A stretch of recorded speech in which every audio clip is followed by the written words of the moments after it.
reality. Working like a slave, that's how I made this masterpiece. Living like a god, I lay at night, I rest in peace. They remember me, but I am not Haram beef. mypdfbooks.com. That's books with a Z.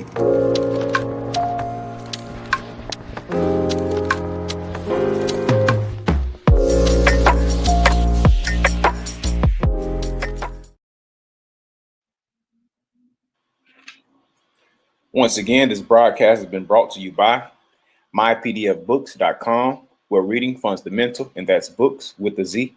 Also brought to you by bindedbooks.com, where treasures are bound. Be sure to go over to Herbs of Ma'at and get your teas, Ma'at Son's teas, divinely prepared, the tea of teas. Also be sure to check out all of those musical stylings by Brian Hicks Bay at bhbaymusic.com.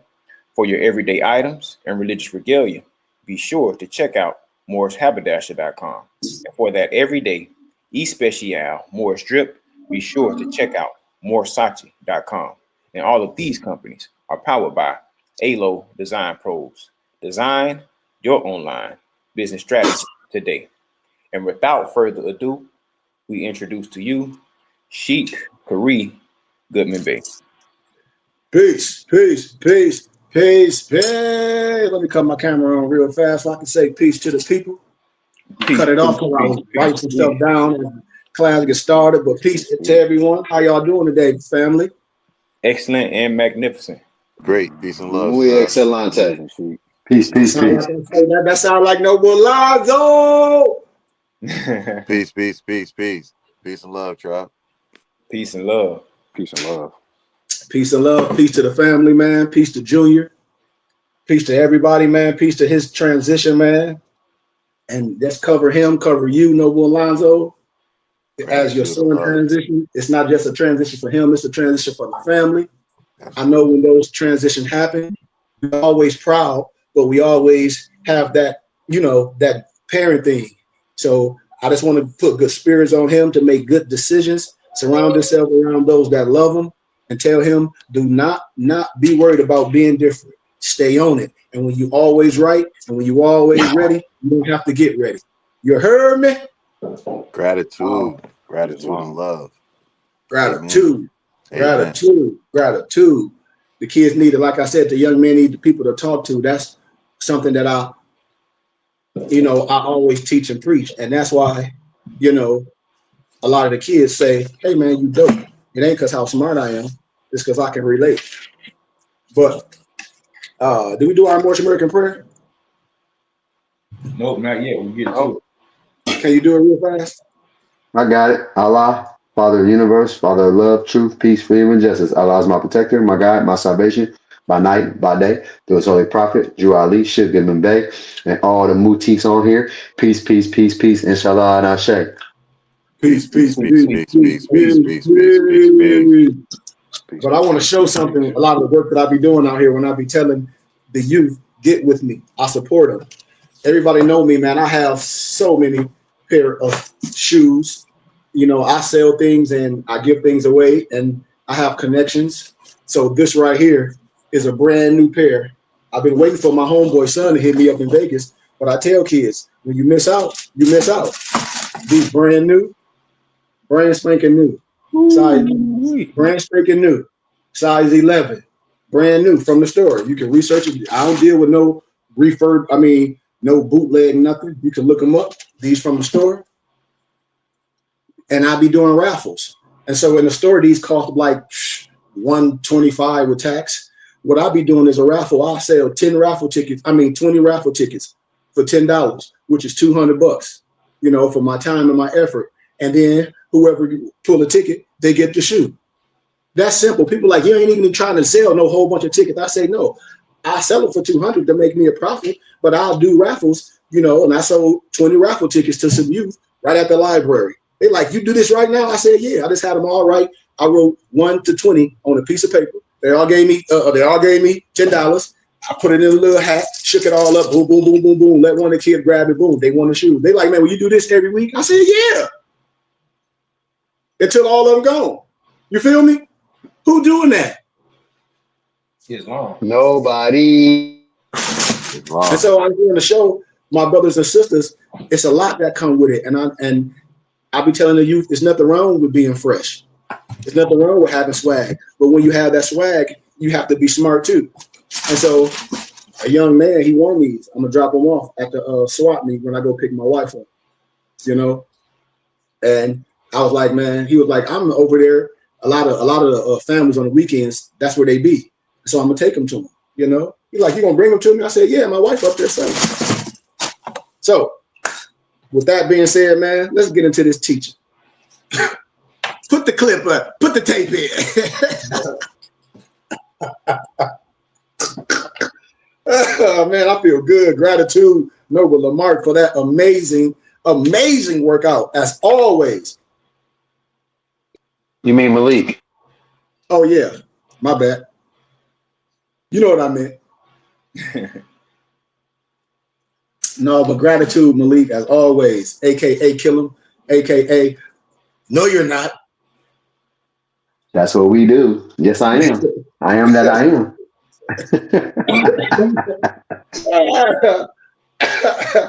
My brother. But let's kick the ballistics, my brothers and my sisters.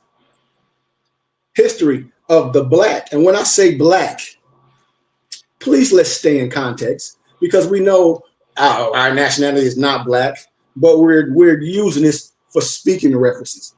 We are quoting what's written, but not only we're going to quote what's written, we're going to show the pictures, just like the pen and the pictures. And what I'm here to illuminate I'm not worried about what nobody else thinks, because all scholars know what I'm showing. I'm talking about to my brothers and sisters that continuously doubt, that say we're not this, we're that. They say we're not that, we're this. Man, we all of that. If you're coming from a historical place, we all of that. Once you understand language, we all of that. Are y'all with me? If y'all with me, man, talk to me, man. And a bag of chips. We all that in a bag of chips. Wow. Right with you. Come on, my brothers.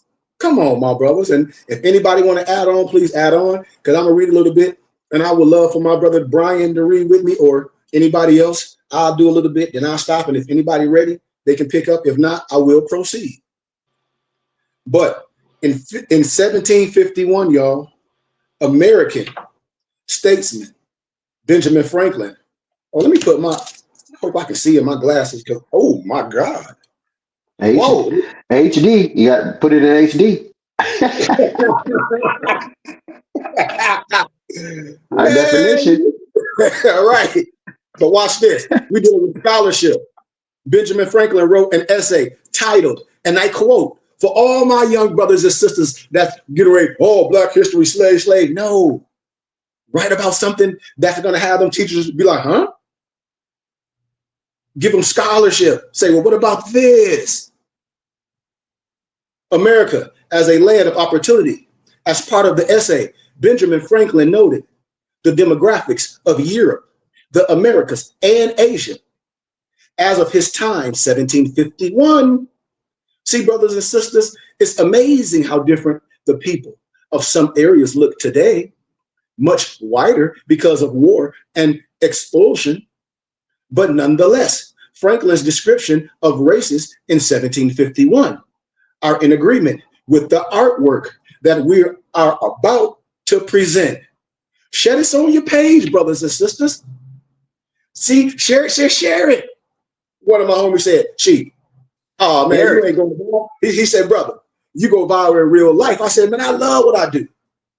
I love what I do, man. I love it. Watch this. Title, America as a Land of Opportunity. Author Benjamin Franklin, year 1751. Why should the Palatine, Boers, Germans, peasant, farmers be suffered to swarm into our settlement, and by herding together, establish their language and manners to the exclusion of ours? Why should Pennsylvania, founded by the English, become a colony of aliens who will shortly be so numerous as to Germanize us instead of our Anglifying them, Anglo-Saxon, See, my European professor will tell you, when he read Revelation 2:9 and 3:9, he'll say, the Jews that say they are Jew, they're not the Jew, they're the synagogue of Satan. This is European. He said, they're not Caucasian. He said, they're Asians from the Caucasus Mountains. He said, other people can be mad. Anglo-Saxon, he was like, yeah, see? And will never adopt our language or customs any more than they can acquire, any more than they can acquire our complexion. Are y'all with me? See, it's no disrespect. It's no disrespect. We're talking about this is what's written. Franklin considered himself a pure white. He is saying that Germans were not white. Did y'all hear what I just said? Somebody say check. I mean, come on. Check. He said the Germans were not white. He only, who else said it? David McRitchie, the ancient and modern Britons. Who else said it? Russian icons, Vladimir Ivanov. I mean, should I go on? Who else said it? Bertrand Thomas of the ARAP. As we're going to illuminate tomorrow in Sunday school class. We might touch it if we got time today. See, we dropping bombs. Even the census said it when they talk about the original peoples. Say that again, my brother. I say even the census says it when it's speaking about the original peoples. Yes, sir. We're not see, Noble Brown, we ain't here. We're not against rappers. We're not against rappers, but we are against those thugs.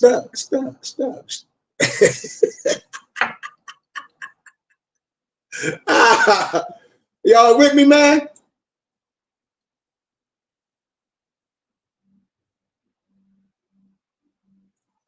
Are y'all with me? It's long. Yes, sir. Okay. Right with you. It's long, Tree. Keep it going. I need some energy.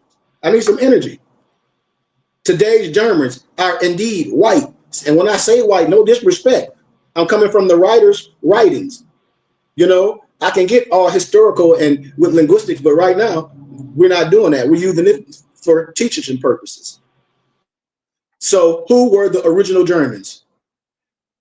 Etymology of the word German, Middle English, from Old French, Germain, Germain, from Latin, Germanius, genuine, of the same parents. The term Germanic originated in the classical times when groups of tribes living in Lower, Upper, and Greater Germania were referred to using the label by Roman scribes. The Roman use of the term Germanic was not necessarily based upon language, but rather referred to the tribal group and the alliances that lived in the regions of modern-day Luxembourg, Belgium, the Netherlands, Zwarte Piet, the Netherlands, and Germany, and which were considered to be less civilized and more physically hardened than the Celtic Gauls. Tribe referred to as Germanic by Roman authors generally lived to the north and east of the Gauls. Y'all looking at pictures, right? Now, come on now. This is what I be saying. Oh, you got proof. Yeah, we got proof. We got the scholarship and we got the artifacts. What are we talking about?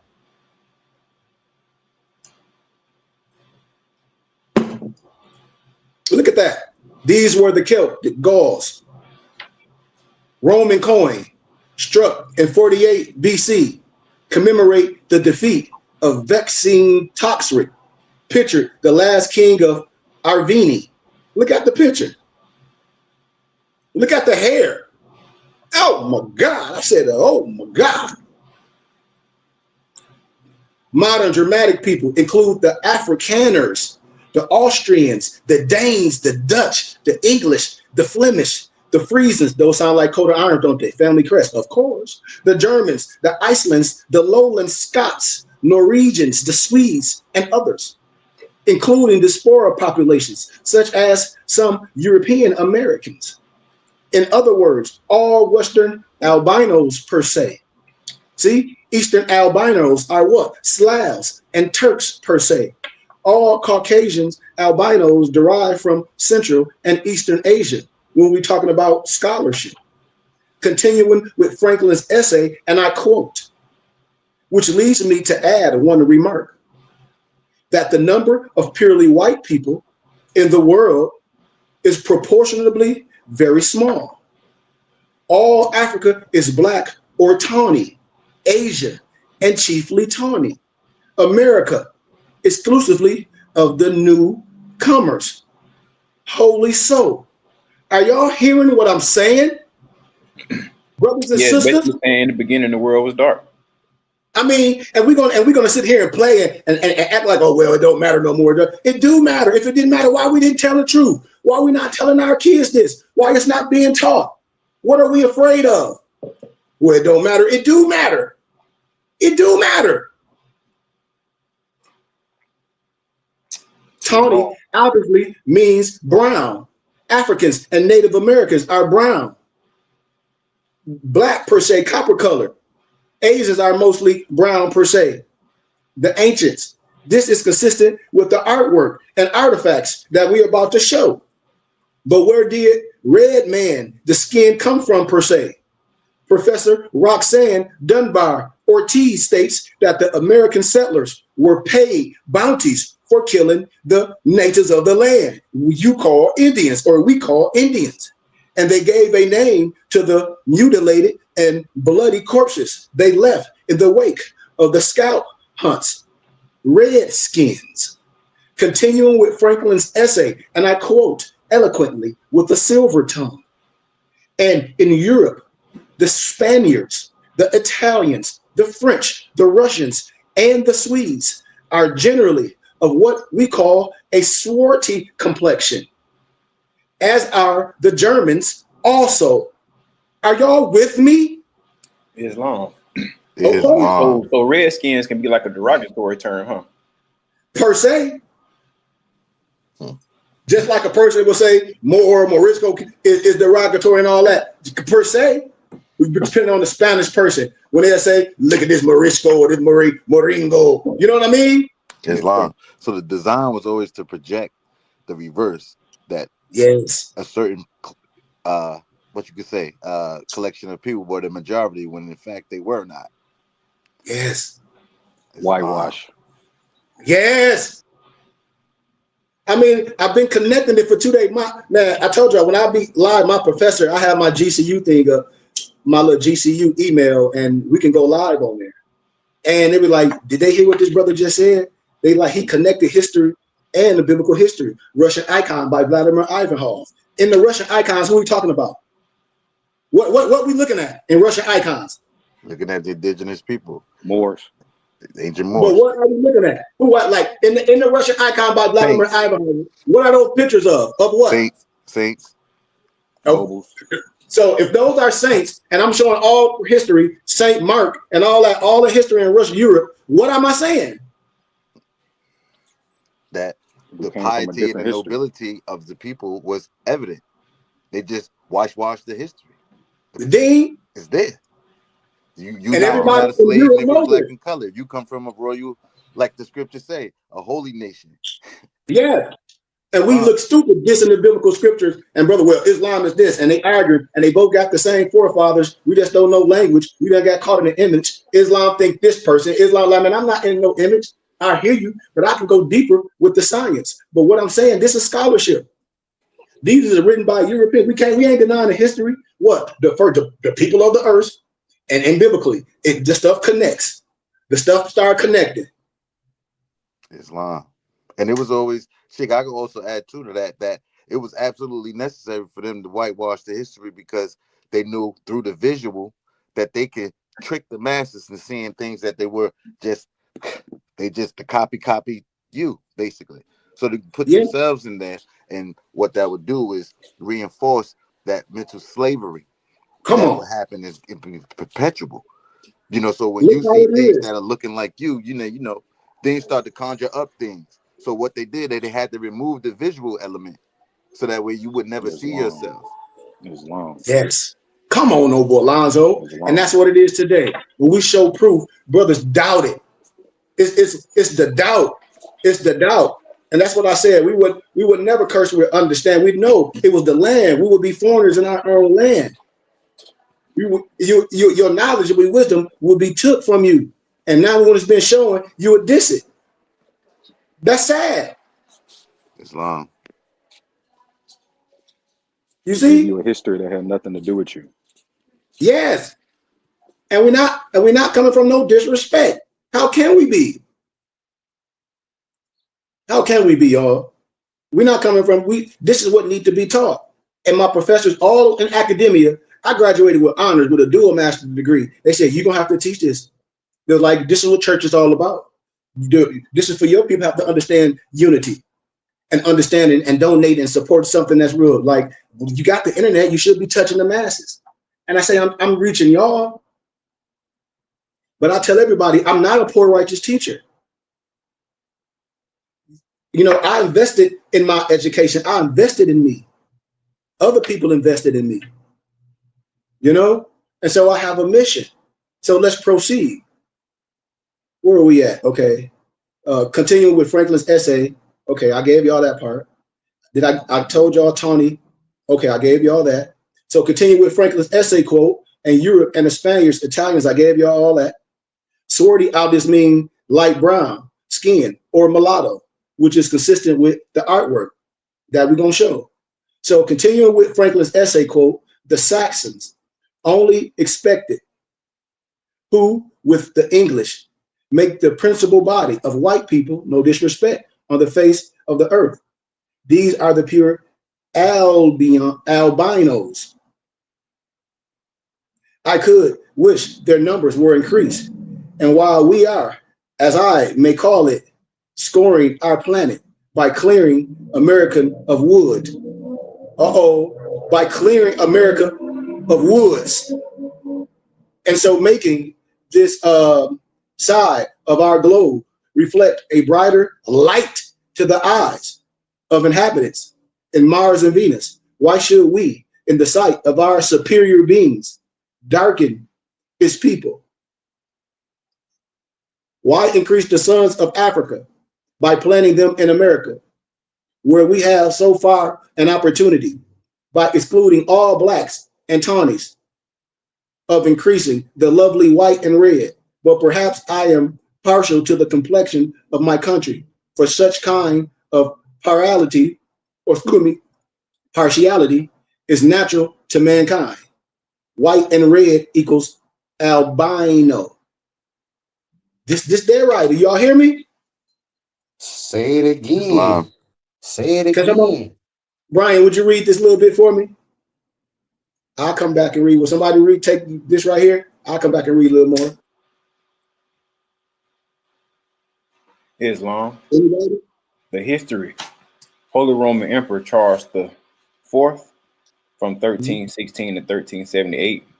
House of Luxembourg, Father John of Bohemia, Mother Elizabeth of Bohemia. Charles IV is crowned emperor in Rome in 1355. He makes his capital in Prague. He has inherited Bohemia as well as Luxembourg, bringing that city its first period of glory. The imperial dignity remains in Charles's family until 1438, when it is acquired by the Habsburgs. At the beginning and the end of those 80 years, Charles and his son Sigismund takes a strong line with the papacy. Within a year of his coronation, Charles issued the Golden Bull of 1356, which excludes the Pope from any influence in the choice of an emperor. And in 1414, Sigismund is instrumental in bringing together the Council and Constance, which finally ends the Great Schism and restores a single pope to Rome.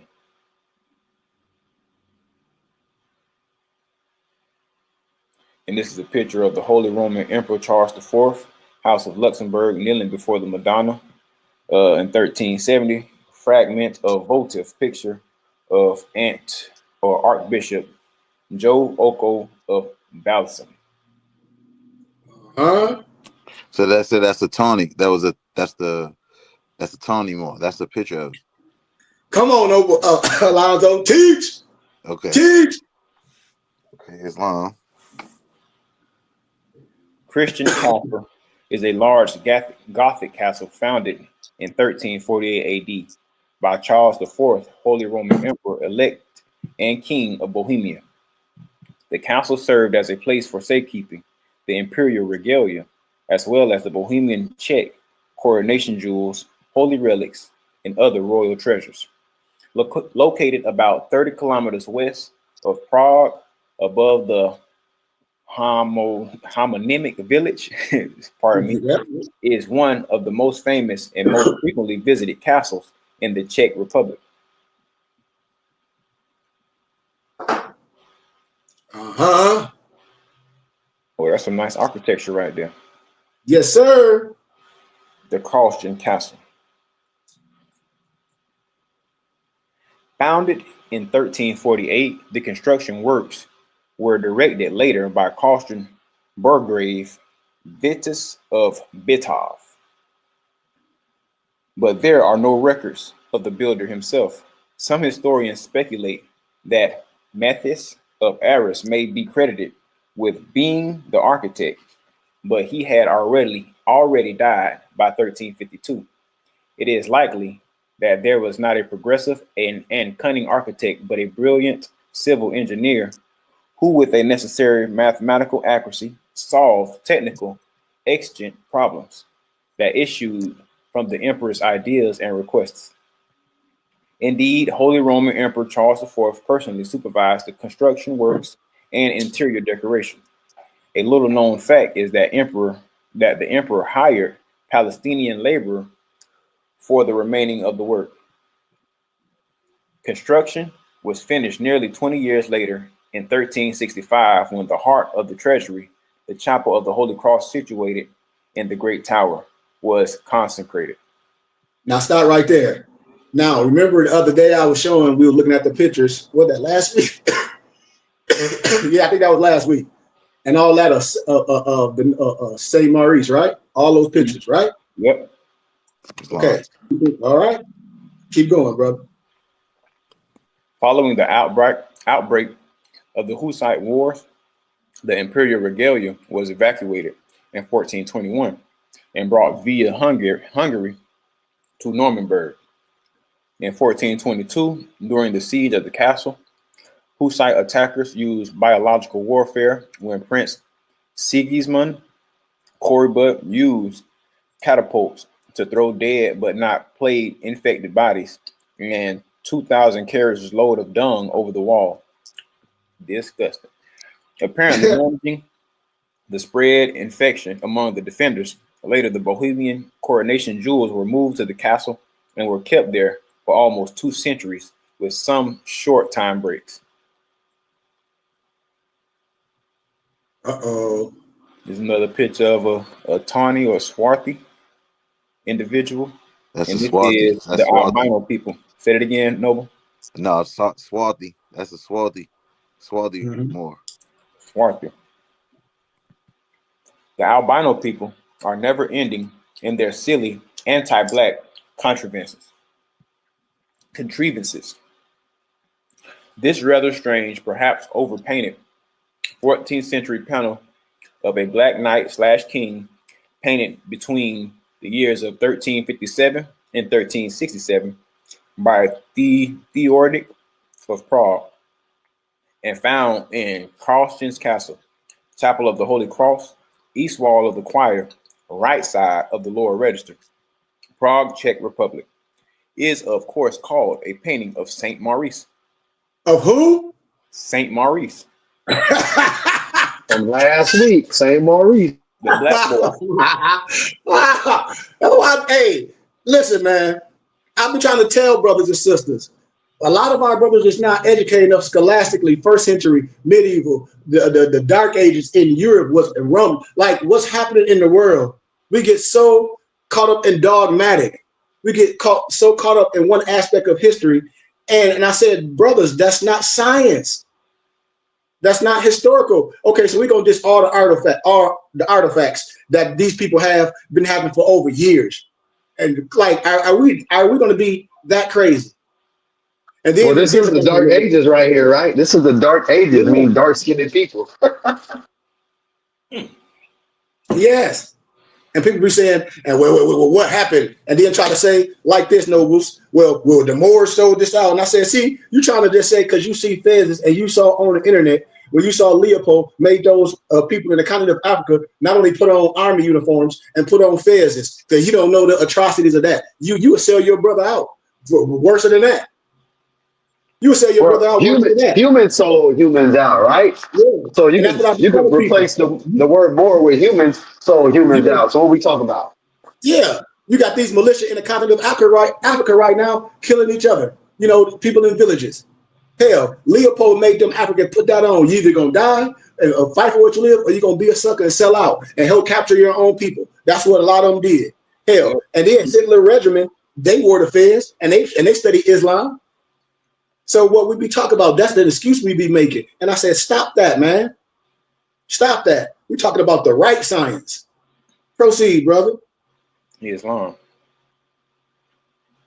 Jan Hus, circa 1369, July 6 to 1415, was a Czech priest, philosopher, reformer, and master at Charles University in Prague. After John Wycliffe, the theorist of ecclesiastical reformation, he was, before Luther, Calvin, and Zwingli, the first actual church reformer. The Hussite Wars, also called the Bohemian Wars, involved the military actions against and amongst the followers of Jan Hus in Bohemia in the period of 1419 to circa 1434. The Hussite movement assumed a revolutionary character as soon as the news of the execution of Jan Hus by order of the Council of Constance on the 6th of July, 1415, reached Prague. The knights and nobles of Bohemia and Moravia, who were in favor of church reform, sent a protest to the Council of Constance on the 2nd of September, 1415, known as the Protestatio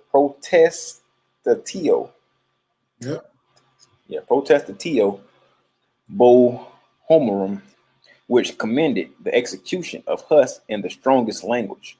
The attitude of Sigismund, Holy Roman Emperor, who sent threatening letters to Bohemia declaring that he would shortly drown all Wycliffes and Hussites, greatly incensed the people.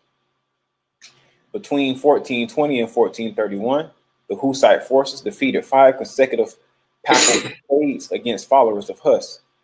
Their defense and rebellion against Roman Catholics became known as the Hussite Wars.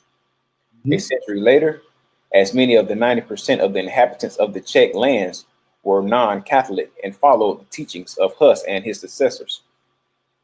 John Wycliffe, circa 1328 through 1384, was an English scholastic philosopher, theologian, lay preacher, translator, reformer, and university teacher, who was known as early as dissident in the Roman Catholic Church during the 14th century.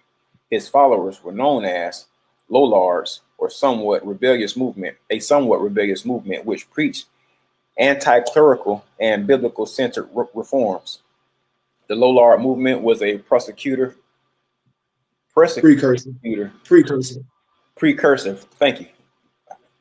to the Protestant Reformation. For this reason, Wycliffe is sometimes called the Morning Star of the Reformation. He was one of the earliest opponents of papal authority influencing secular power.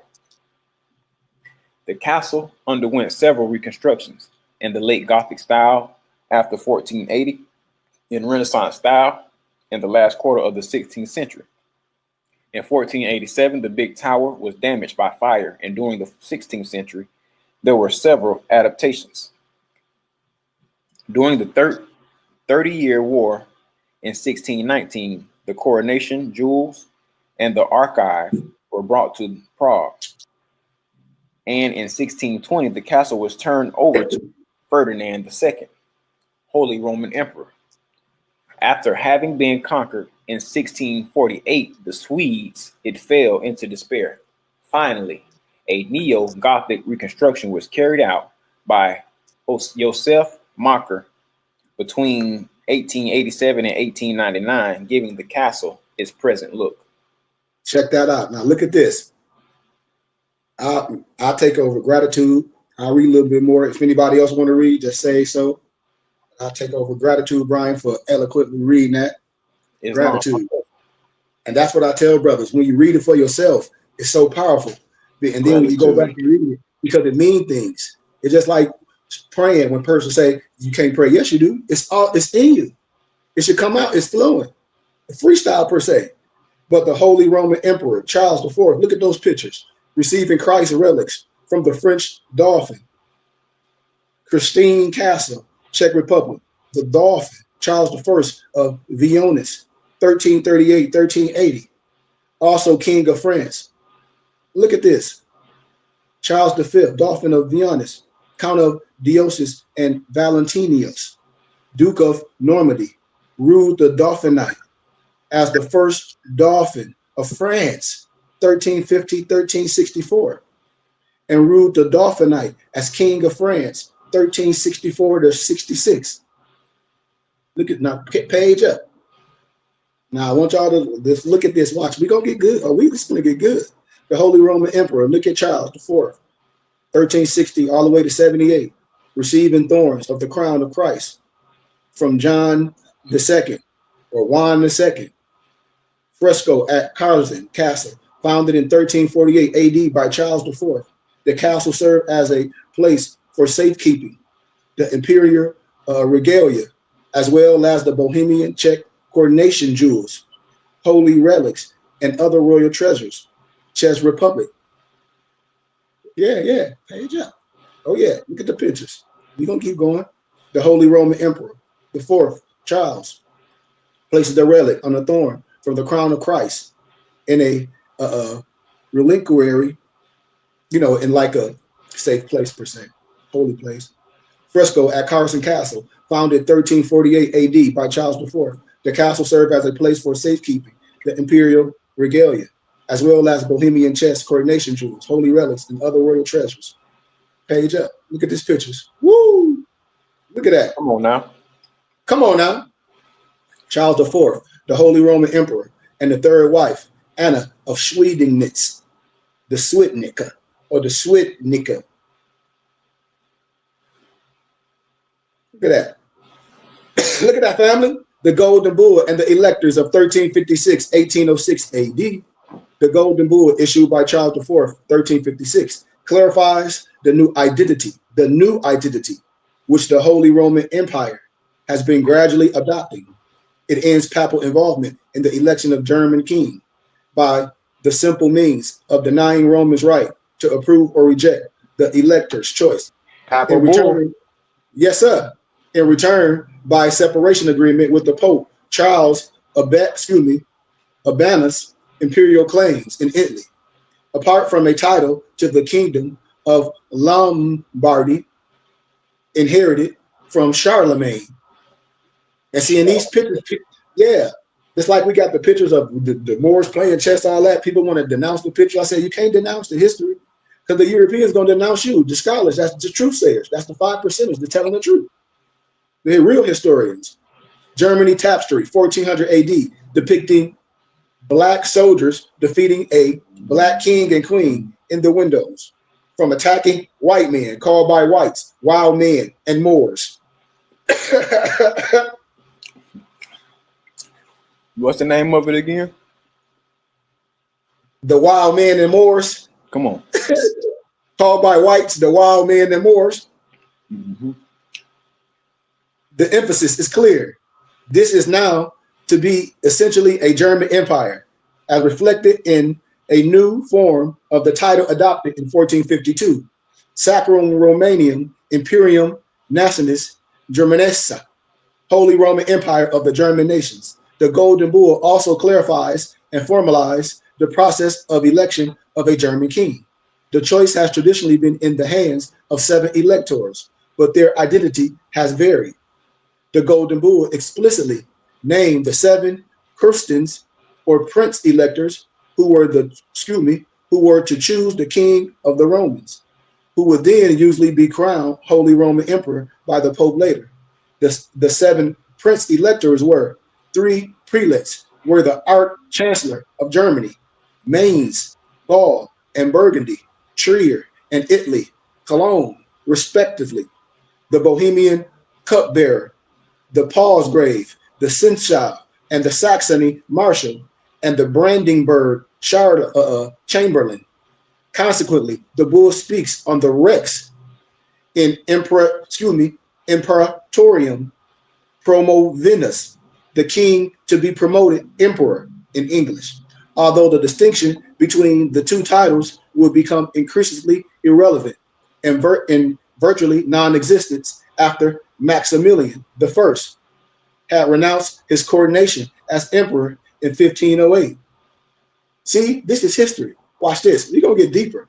Even though the practice of the election had existed earlier, and most of the dukes named in the Golden Bull were already involved in the election, and although the practice had mostly been written down in the earlier document, the Declaration of Rennes from 1338, the Golden Bull was more precise in several ways. How? Watch this. The dukemans of the electors were declared indivisible, and succession was regulated for them to ensure that the votes would never split. Think about this now. Secondly, the bull prescribed that 4 votes would always suffice the elect, the new king. And as a result, 3 electors could no longer block the election. Think about this. And the principles of the majority voting was explicitly stated for the first time in the empire. And finally, family, the bull cemented a number of privileges for the Crustans to confirm their elevated role in the empire. Is therefore also a milestone in the establishment of largely independent states in the empire, a process to be concluded only years later and centuries later, but notably with the 1648 peace of the Westphalia or Thalia. Now look at all these pictures. You can see the battle. For a second. You say what, Noble? I thought it said West Pad for a second. Uh-oh. Uh-oh. The battle of Grunwald. Look at that. Keep going, because I'm a page up, because I'm gonna get to go. I want you to look at the pictures, because we're gonna speed it up. You see that? Look at this picture with a dad. Look at that picture right there. Look at that picture right there, y'all. Okay. That's a swarty man. Yeah. The first picture was the Battle of Grunwald. It was the Battle of Tannenberg. It took place on July 15th, 1410, between the Kingdom of Poland and the Grand Duchy of Lithuania.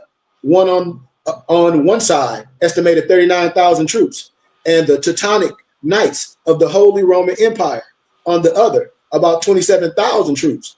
So in the battle, the Teutonic Order was defeated and never recovered its former influence. And the picture illustrates the moment when Ulrich von Juningen, the 26th Grand Master of the Teutonic Order, left dressed in white with the black cross, is killed by the infantry. Victatus the Great is shown in triumph position, center dressed in red. Look at the pictures. Center dressed in red. Now we get into the good stuff. We're going to get deeper. Close up. The Battle of Grunwald. The moment when Ulrich von Juningen, the 26th, the Grand Master of the Teutonic Order, dressed in white, is killed by infantry.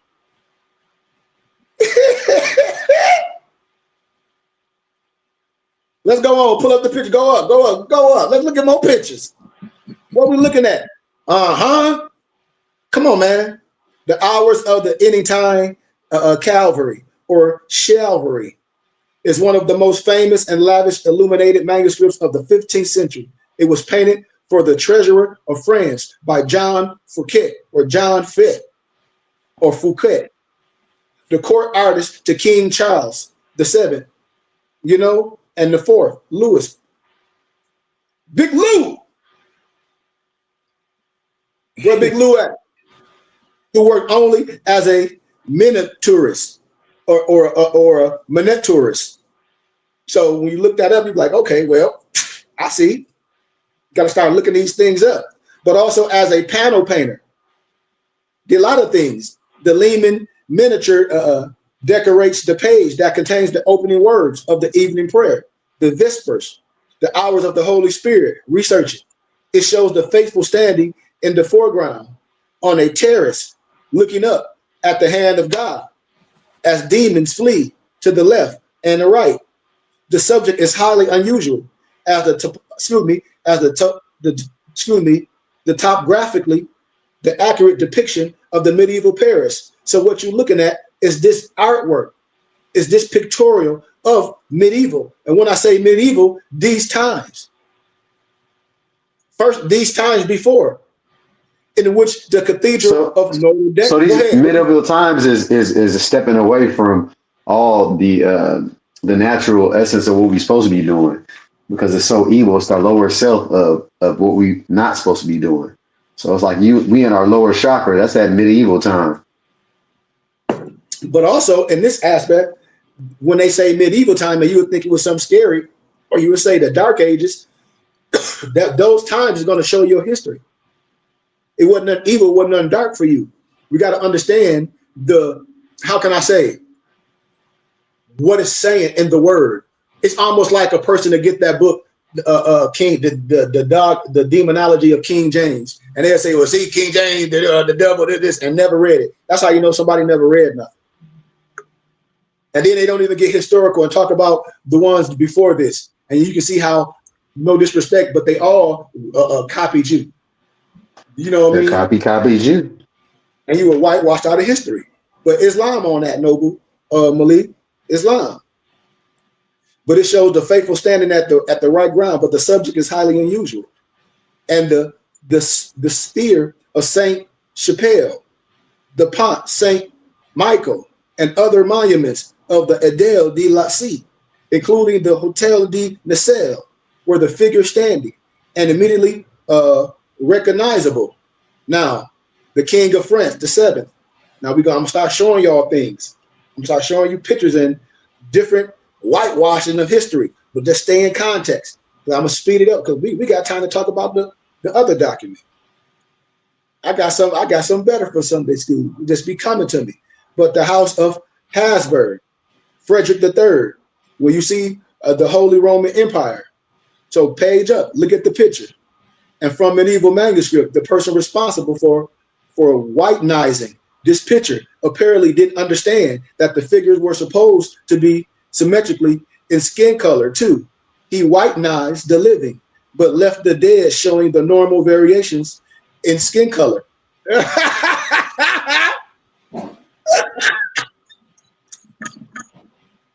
Y'all didn't even text me, did y'all?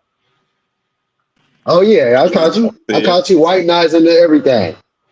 You see, you messed up. Living people still. He tried to whitenize the living people, and then made the dead people with the regular skin color, the variations in skin color. And is that a dunce hat on somebody's head, or what is that? That's not a dunce hat. It could be, but that's affairs per se. Just like okay, now let's go deeper. Just like J.A. Rogers and 100 Amazing Facts about the dimension of a black man. All that stuff is from the Black Saints in Seville, and all attire. That's why I be telling people, hey, you can't get mad at what it is. Can't get mad.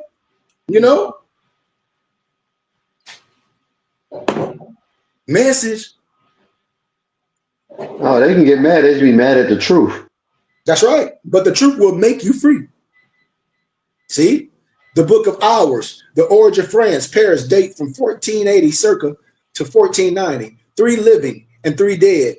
The miniature of the 3 living, a pope and an emperor, Frederick III and a king, and 3 dead were wearing a mitre, a large crown and a small crown, decorated initial D, ellipse, and foliated borders at the beginning of the office of the dead.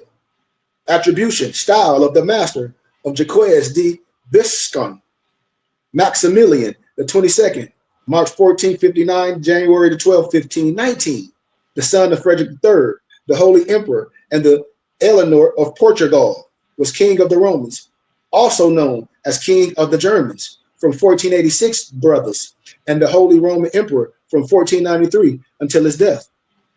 Though he was never, in fact, crowned by the Pope, the journey to Rome always being too risky, he had ruled jointly with his father for the last 10 years of his father's reign. He expanded the influence of the House of Habsburg through war and his marriage in 1477 to Mary of Burgundy, the heiress of the Duchy of Burgundy, but he also lost the Australian territories in today's Switzerland to the Swiss Confederacy. Look at this. Look, the Holy Roman Emperor Maximilian the First.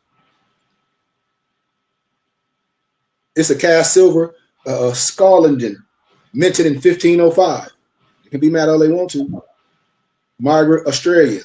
I just want to go on and show y'all pictures because I want to go to the next. I want to get to the good part. Let's get to you see the coat of arms. Yeah, let's pass that. Ding, let's stop. Okay, let's go. Let's go. Big bit of bop, boom. Look at that. Stop right there. Look at that. Described as the Renaissance cameo of the African king, the 16th century. Italy, Cabinet des Medailles, National Library of France, analyzing crown type, clothing type, and border designs. The cameo is obviously of a European king.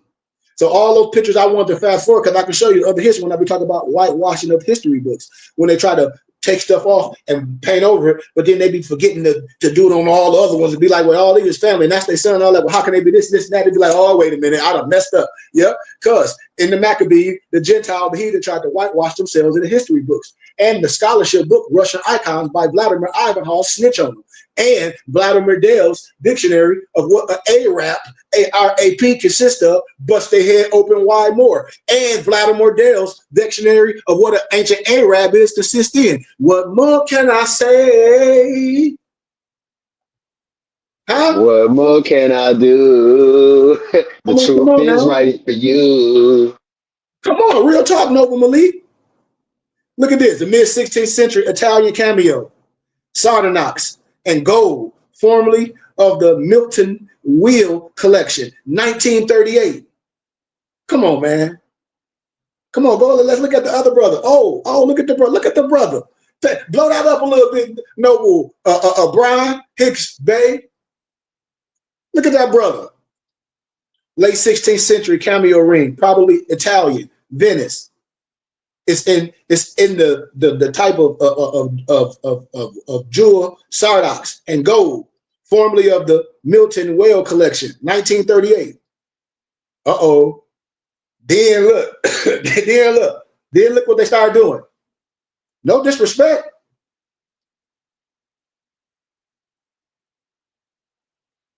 Late 16th century Italian cameo. It's in gold as well. Same company, by convention of the times. Only black and mulatto nobility. Some would say the only true nobility were depicted with pearl earrings. Thus, this person was either black or mulatto. It should be noted that the medieval times, the household staff, in particular, those attending on the Lord, these positions were filled by men and boys of rank, sons of the Lord's relatives, or his retainers. Hope y'all follow me. Watch this. Philip I, 1478, 1506, known as Philip the Handsome, was the first Habsburg king of Castile, the son of Maximilian I, the Holy Roman Emperor. Philip inherited the great part of the duchy and the Burgundy and the Burgundian Netherlands as Philip IV from his mother, Mary of Burgundy, and briefly succeeded to the crown of Castile as the husband of Queen Joanna of Castile, who was also heir to the crown of Aragon. Sound familiar? Aragon? He was also the first Habsburg monarch in Spain. He never inherited his father's territories, nor became the Holy Roman Emperor because he precedes his father. But his son, Emperor Charles the Fifth, eventually united the Habsburg, Burgundy, Castile, and Aragonese inheritance. Look at the pictures and the monuments. Elector Frederick III. No disrespect, look at it. And then you got the, no disrespect, the albino, the fake. Don't be mad at me. Don't be mad at me. Look at his jaw, look at that, and then go down to the albino fake. See, this was a scholarship. We went over this in academia and class. No one can be mad. You're like, well, Sheik, yeah, I know. Repainted by albinos or albinos, to appear as an albino. I mean, it's what it is. Said to be Johann or Johannan the First, 1468, 1535. The Constant, the Elector of Saxony, by Lucas Cranches, the Elder. That's why you got to always be, if as an educator, as a scholar, you just can't take things for face value. Be like, okay, well, what about this? And then you'll start to know it's whitewash. The Metropolitan Museum of Art, New York, accompanying text, these posthumous portraits of the Saxon electors, French of Frederick III, the Wise, and Johann the First. The Constant belongs to a series of 60 such portraits pairs, ordered by Johann first or Johan's the first sons and a successor. Just like they wanted you to paint a picture of the Messiah, some picture of Paul, Tom. Michelangelo couldn't find nothing, so what he painted? Caesar Borgia. It's just facts. Johann, Frederick I, the magnanimous, when he became elector in 1532, he intended the portraits of his father and uncle to serve as instruments of propaganda. Please see the accompanying x-ray of this painting. Look at this painting. Go back. You jumped over. Oh, yeah. Yeah. See, they be mad. Well, what were you trying to say? Hey, man, don't go with the cat. You feel me? Going with the cat. Going with the cat. Metropolitan Museum of Art. Fact check me. New York x-ray of bogus Johann the First. 1468, 1532, the Constant, Elector of Saxony portrait. The x-ray shows the portrait originally shown Johann I to be a misnomer black man with full lips. Huh? What it look like to you, Brian? Huh? What the picture look like to you? Look like a Moor to me.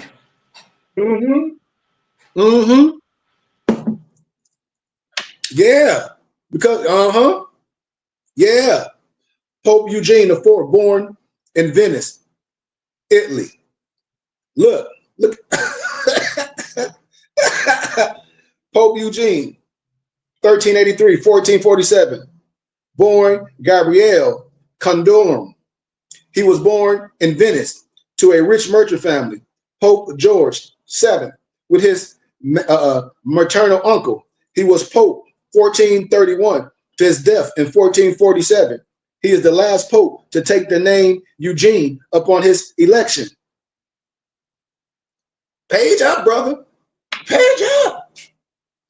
And do it. Now slide it to your left and move to your right. Yeah. Francisco II Gonzaga Marquez of Mantua, Italy, 1466, 1519. Ippolita Gonzaga, daughter of Francisco II Gonzaga, Marquis of Mantua, Italy, bronze medal by Jacopo di Trezzo, 1552.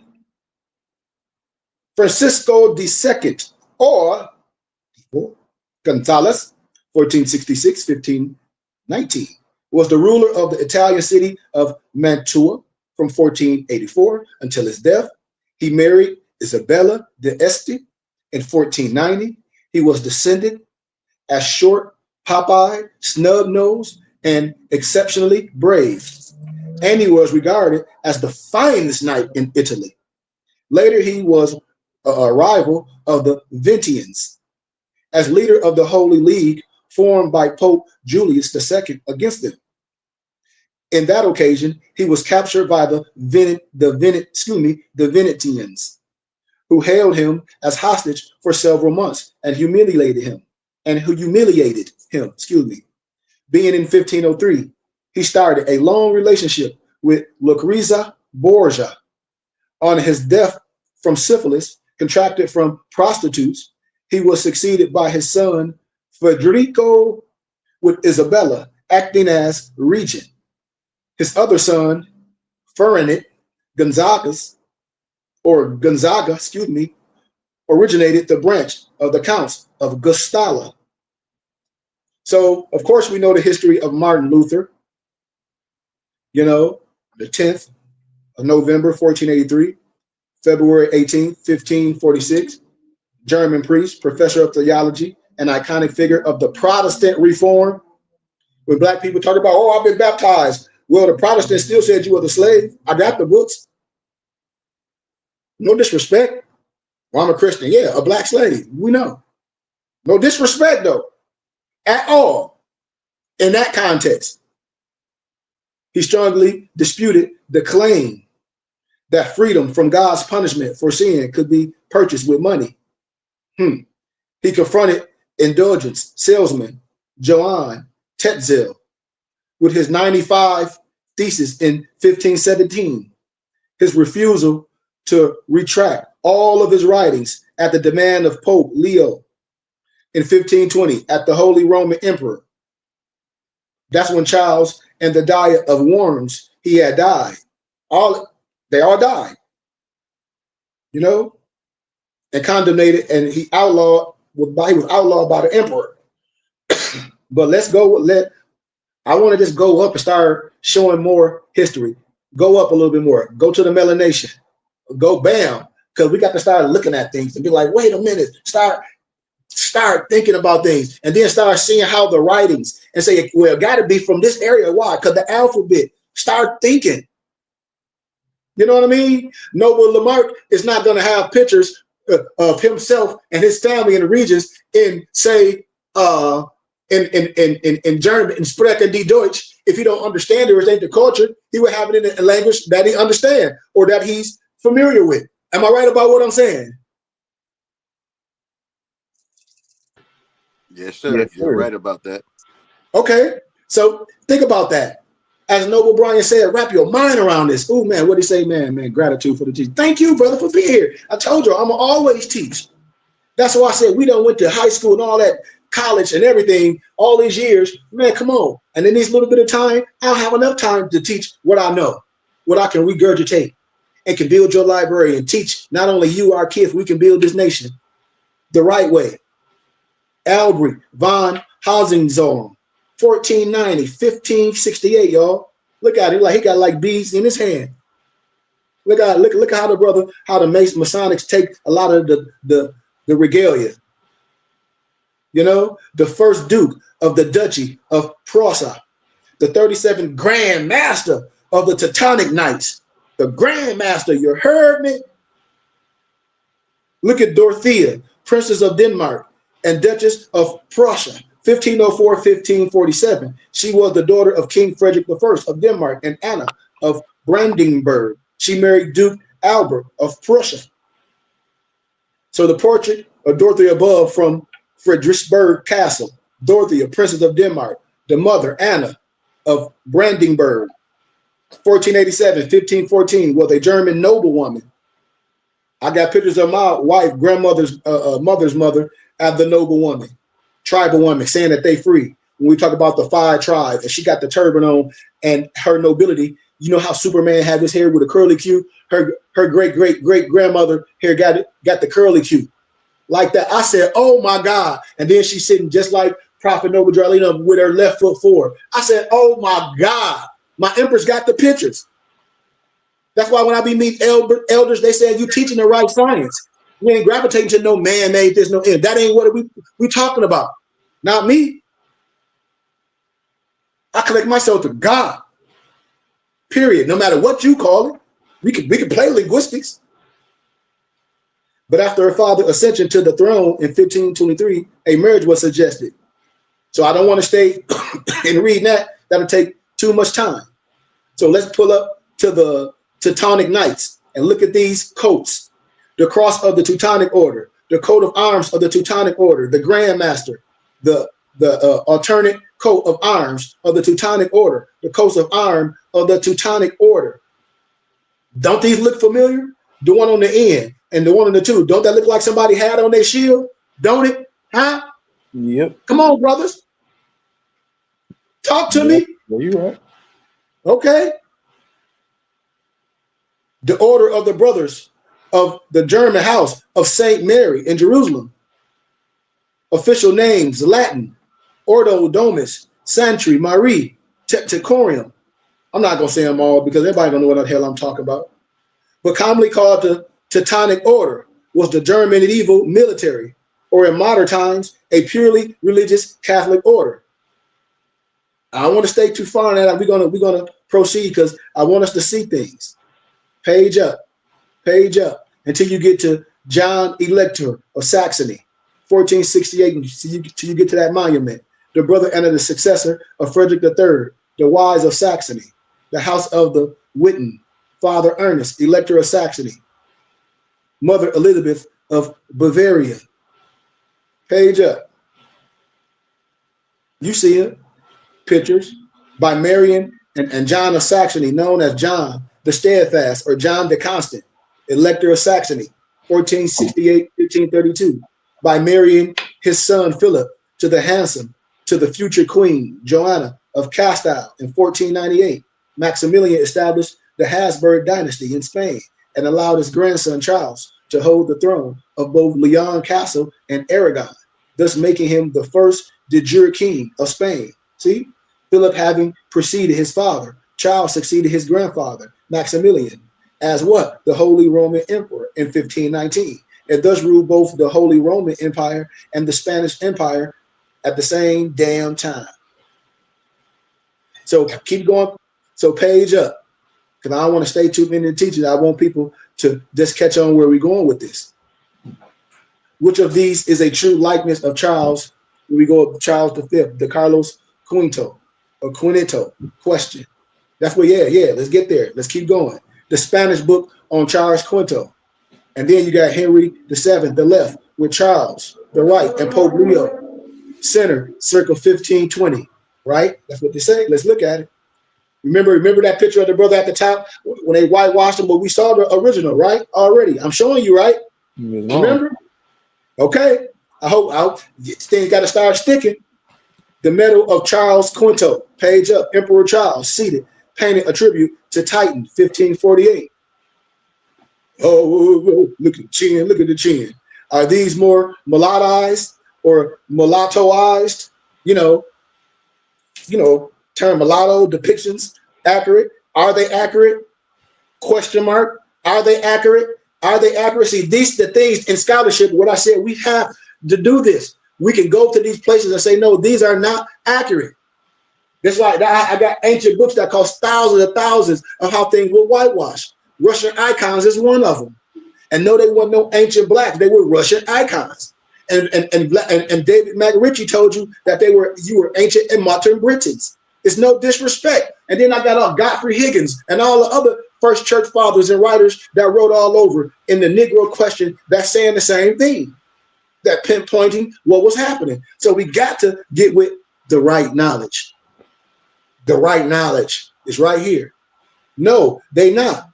They lies. No disrespect to no one. If you was in school and you came with some, would your professor that's biased, would he might let you pass if he's not a scholar? But if a real educator and a person that's a real scholar student, that's a noble student, that's an adapt thinker, and go and fact check that, everything that somebody will bring with them false pictures would be proven fallacy, would be proven false.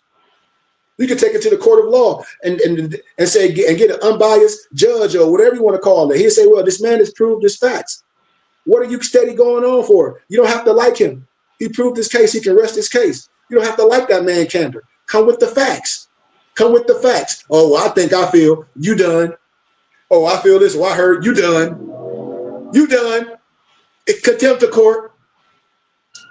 You know, the race of the Inca. This where it's going to get good. Remember that little video I sent y'all? That little TikTok video. Think of that little TikTok video with those Incas, and it's showing you all that I sent y'all. I said, everything that you're going to see on the internet, I got. We have the history. The race of the Incas, as well as the Holy Roman Emperor, who later came to rule during the reign of Charles V, has been long in contention. 2 old paintings with province in Peru answers both the questions. The Inca king list. Look at these pits. Look now. And then you're going to start looking at the bottom, and we're going to start teaching. And then when I get to a part, you'll be able to blow one of the pictures up. You'll be able to say, click here for a blow up of the entire painting. And then the other one will say, click here for a blow up of the middle part of the painting. And I want you to do that if you can. But let me read the caption. Take a good look, my brothers and sisters, where we should be like, fact check, fact check. We got to. We got to. We got to. Watch this. Look at the pictorial, my brothers and sisters. For everybody want to look at pictures. Everybody want to denounce what we saying they can't. It's not scholarship.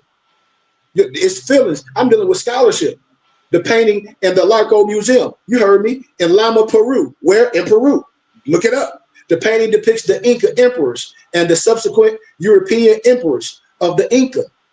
It's being with Manco Capasa, the legendary first Sapa Inca, top left side, and his sister Mama Hako. If I'm pronunciating it wrong, forgive me. Top right side. The painting also depicts the Holy Roman Emperor, Mr.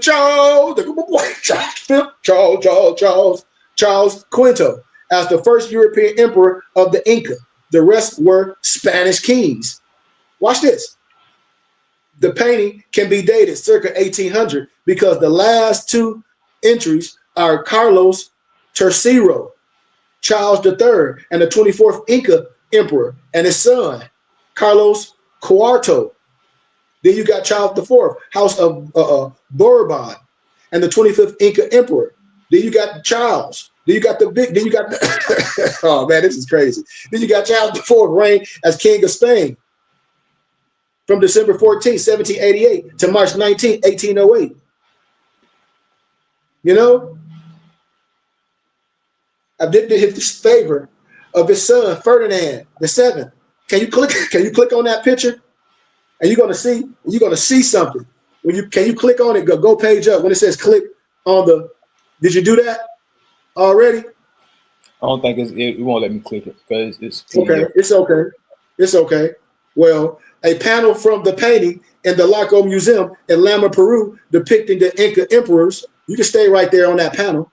The Inca emperors. This panel shows the last 7 Inca emperors as the subsequent first European emperor of the Inca, the Holy Roman Emperor Charles, Carlos Quinto, and the 15th Inca emperor. But the painting can be dated to circa 1800 because the last 2 entries of Carlos III, Charles III, and the 24th Inca emperor and his son Charles IV, with this the 4th of Charles IV, House of Bourbon, and the 25th Inca emperor. That Charles reigned as King of Spain, December 14, 1788 to March 19, 1808. Now watch this though. Look at this, y'all. Are y'all seeing them? Now watch this. You gotta see it. The panel depicts European kings. Philip IV of Spain, Felipe IV, 1605, 1665. We're ready to get good. House of Habsburg was the last black king of Spain. You heard me. And his son Charles II of Spain, Carlos Secundo, 1661, 1700.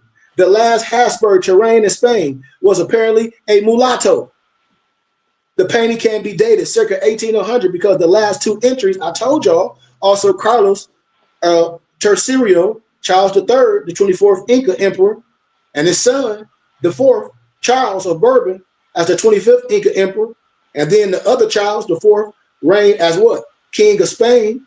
I gave you the dates, December 1788, March 19, 1808, in favor of his son Ferdinand VII. Look at this, the bottom panel of the painting of Larco Museum in Lima, Peru, which dates the Inca emperors. The date can be dated circa 1800, as I just eloquently explained earlier. Watch this. Oh, let me see, do I got my book that I just got not too long ago? Oh, I think I put it up.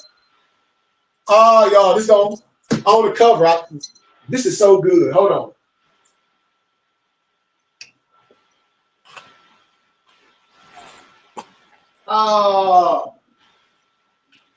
Oh man, y'all. Oh well, I'll show it another day. Oh, too bad. I'll show it another day. I just got the book page up. Page up, Noble. Brian. You know what I find interesting? That these Yes, dates, sir. these Spanish dates, they coincide with the dates that the Spanish were in Florida. You know what I'm saying? And make a little bit more sense as to why Spanish Florida is a little bit different from the colonized Georgia in the sense as far as the slavery aspect. Mm-hmm. Mm-hmm. Page up. And I just got my book with the brother on the cover, and it's showing all the monuments and the pictures, the history, the documents. I have to find. I got to put up, but I got documents and facts that can cross-reference all through everything that we talk about. You know, why can we can now say with great confidence that this picture depicts who, y'all? Who that picture depict? Y'all looking at the picture? Who that picture depict? Charles? Who? Charles the Fifth. Okay, look at the picture. I just got the book with him on the cover. He actually look like one of my friends named KG. Uh-huh. The Holy Roman Emperor, Charles. Look at him. 1500, 1558. No, they know they. Well, man, I'm done playing. We ain't even finna go there. We got too much scholarship. Page up. Ducat issued in 1537 during the period when Charles V occupied Württemberg. Look at that. Look at that coin. Oh, they really, yeah, it is. Yeah, it is. Don't be mad. Said to be Christopher Lee Moore. Get it? Moore. Said to be Christopher Lemore. Get it? Moore. In courage of the Holy Roman Empire, Charles V, painted by the Dutch painter, John or Juan Masterik, circa 1520. It is said to be the oldest painting of a black man in Europe. It is titled dismissively as Portrait of an African. As always, degenerated albinos, seek to portray all blacks, when not as slaves or servants, then as Africans.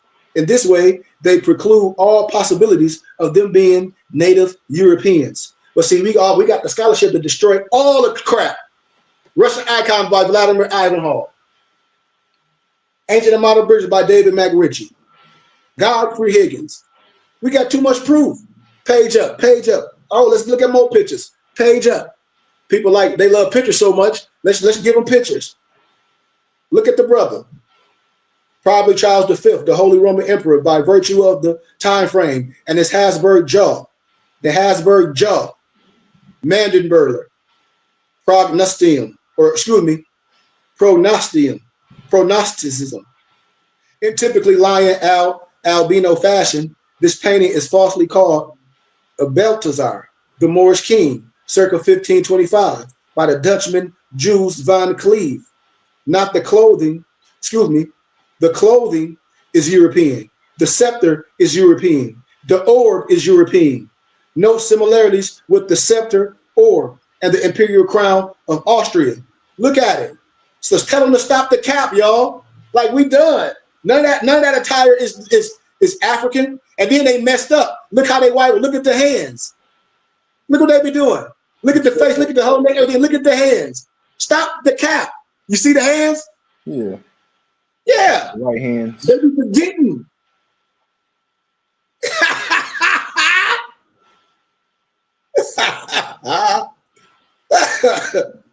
The modern scepter orb and the imperial crown of Austria. Page up. Look at it. Look, page it up. Don't it look familiar? Mm-hmm. Don't it look familiar? What do the brother got on? Look at his attire. Don't it look the same to you? Because it is. The other brother, because it is. It is. Look at the scepter. Look at everything in the hand. Look at everything. Want me to tell y'all some more science? Okay, I'm gonna show y'all something that's on that Elon Musk wear. He wear this ancient. I call it what's the ancient word? It almost looked like the top. It almost looked like the top of the crown, but it's an ancient artifact. And I'm gonna show y'all because I got them. I've been keeping it in my box, but now I got something to wear it. I'm gonna show y'all. Watch. Everything comes from your science. Watch this. But the painting also tells the story about the political situation in Europe. After 1800, we find that at the time the painting was created, circa 1800, the Spanish still depicted Jesus as a black man. In later painting of the Inca kings, the Holy Roman Emperor and the Spanish king in the Cathedral de Lima in Lima, Peru, we find a whitewashed version of the painting in the Larco Museum in Lima, Peru. This sets the time for the Spanish at least as circa 1800, when the Europeans began what? Whitening blacks out of the history books. See, nobody can be mad at me. Man, I done did this in college. You can click for a blow up of the painting in the cathedral, the dilemma in Lima, Peru. You know how I'm showing you the whitewash. This history. We know that during the 30-year wars and the subsequent wars, the mid 1600s, the black Catholics were defeated by the forces of the insurgents, albino Protestants. The albinos tell us that there were black nobles who were supporters of the Protestants. That may not be true. In investigating that sufficiently, great occurrence could have taken place at about the time the painting was made to create a climate in Europe so hateful of black people that there would be a mass movement to write blacks out of the history. We see only one such thing, the rise of Napoleon. In the Spanish territories, the change over from a black Jesus to an albino Jesus coincides with the kingship in Spain of Napoleon's brother, Joseph. See, we go keep fact checking. They can be mad. The question of when did the Spanish begin to write blacks out of history appears answered by the reign of Joseph Napoleon Bonaparte, 1768-1844. He was the elder brother of Napoleon Bonaparte, who made him king of the Naples in Sicily, 1806-1808, and later king of Spain, 1808-1830, as Jose I, or Jose I. It is known that Napoleon Bonaparte hated blacks, as evident by the attempt to destroy the Great Sphinx in Egypt. Come on now. It is reported that Napoleon had his troops use the nose and lips of the Great Sphinx for target practice. Now, and you're gonna now page up. Now I want to show y'all some pictorial. You know, why your picture look different? Where you at? You ain't got the picture where he got his hand in his jacket? Oh yeah, go. Okay, bam. You're gonna see Negro Masons, European Masons. You're gonna always see them with their hand in their jacket. You're gonna always see our prophet and all that with our hands outside our coat. Think about that. And we standing strong on the set. I told y'all Peter Lambert Wilson. I quoted Peter Lambert Wilson in the introduction of one of my books. He giving credit to the prophet.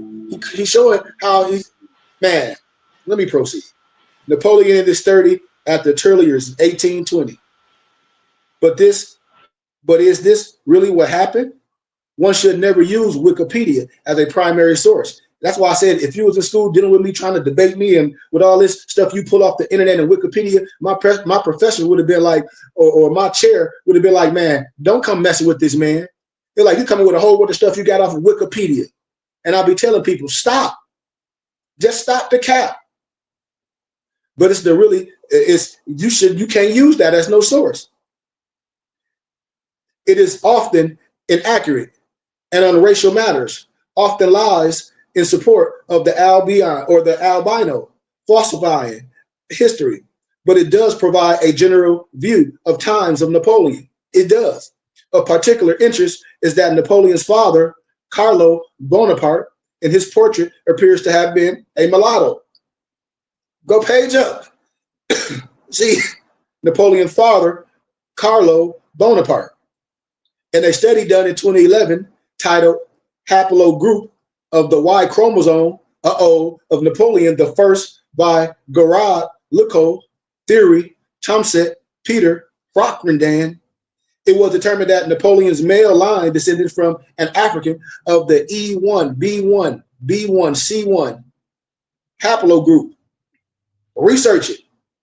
Just like it's some sisters now saying that J. Edgar Hoover is family. And I be telling people, you gotta listen to me. Tell them they lie. Additionally, in contrast, when they doing the genetics and the blood, you can't deal with the blood. We got to deal with the blood. That's how crimes get solved after years. Or what? The data, the blood, DNA. Stop the cap. Additionally, in contrast to his supposed portrait at the Turliers, Napoleon's deathbed portrait depicts a dark man. Page up. There you go. Start right there. The Turliers portrait then would be in keeping with the albino's determination to make everyone of historical significance albino. Think about this now. Napoleon on his deathbed by Horace Vernet, 1826. Though Napoleon's black blood does not preclude his startling the mass albino movement to write blacks out of history, who knows what a mulatto in a state of racial confusion might be capable of. No disrespect. But what it does do is open the possibility that Napoleon's domination of Europe was the last straw for the albinos, after which they were resolved to remove all vestiges of black and the black influence of Europe, in which case the falsification didn't happen during his reign. They occurred as the result of his reign, and the reports of Napoleon's attempt to destroy the Sphinx by having his cannoneers use his face as target practice. That's just another albino lie. The Turks might well have been the culprits. You know, it's a possibility that perhaps Napoleon saw himself as a man of color, fighting the albinos, you know, or albinos, forces which has captured and now control Europe. Might then the real purpose of this Egyptian escapade in 1791, because he wanted to be a pharaoh, y'all, think about it, been to secure a source of black troops, certain quotes attributed to him, seems to suggest a certain empathy toward the wrecked conditions of the blacks in Egypt. Quote, Chandler, 220, during the day, the troops distributed leaflets containing Napoleon's proclamation to the people of Egypt. In it, he proclaims the coming of the French to be the will of Allah, to restore their rights and the freedom and free them from the tyranny of the Mamelukes.